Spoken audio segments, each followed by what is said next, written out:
ഡയറക്ടറും നിർമ്മാതാവും പറഞ്ഞതുപോലെ സമകാലീന സംഭവങ്ങൾ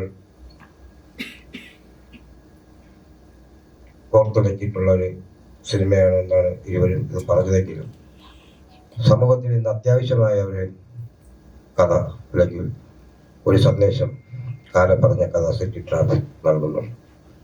അമ്മയും മകനും തമ്മിലുള്ള ആഴത്തിലുള്ള ബന്ധം, ഒരു കുട്ടി അവൻ നല്ലവനും ചീത്തയും ആകുന്നതും മാതാപിതാക്കളുടെ ഇടപെടലുകളിലാണ്.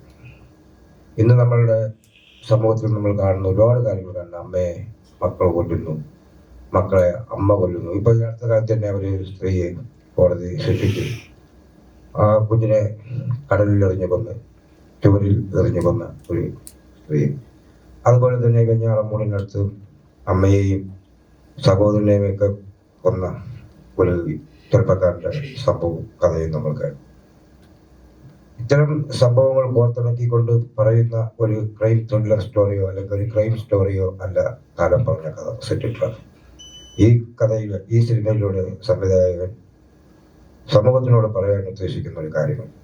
അത് സിനിമ കണ്ട് തന്നെ മനസ്സിലാക്കണം. എന്തായിരുന്നാലും അജാസ് എന്ന ഒരു നായകനെ കൂടി, കുഞ്ഞു നായകനെ കൂടി നമുക്ക് ഈ സിനിമയിലൂടെ കിട്ടുകയാണ്. ദോശക്കല്ല് ചാക്കോ എന്നതാണ് എൻ്റെ ക്യാരക്ടർ. അതിൽ ഈ ദോശക്കല്ല് ചാക്കോ പാടുന്ന ഒരു പാട്ടുണ്ട്. വയലാർ ശരത്ചന്ദ്രവർമ്മ സാർ എഴുതിയ ഒരു പാട്ടാണ്. അജയ് ഒച്ചറയാണ് എൻ്റെ സംഗീതം. ആ പാട്ടിൽ പറയുന്നത്, കോലമാകെ മാറി മാറി ലോകമിന്നാകെ, നേരറിയാതെ നേരുമില്ലാതെ, ചെണ്ടമേളം എന്ന പോലെ ചങ്കിടിപ്പാണേ, സങ്കടങ്ങളേറി വരും നെഞ്ചരിപ്പാണേ.